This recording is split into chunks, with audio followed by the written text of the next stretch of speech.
আসসালামু আলাইকুম ওয়া রাহমাতুল্লাহি ওয়া বারাকাতুহু। সারা বিশ্বের সমস্ত বন্ধু সকল, আমরা সকলেই জানি সারা বিশ্বব্যাপী একটা বিষাক্ত সাপ খুবই মানুষকে কষ্ট দিতে চলছে।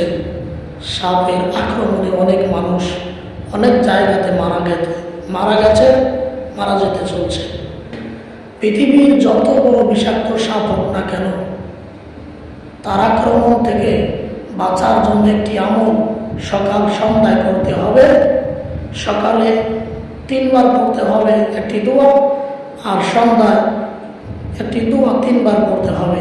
এই আমলটা যদি করা যায়, পৃথিবীর কোনো বিষাক্ত জীবজন্তু নয় আপনাকে আক্রমণ করবে।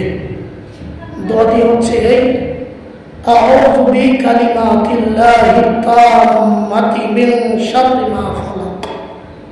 এটা সকালে 3 বার আর মাগরিবের পরে 3 বার।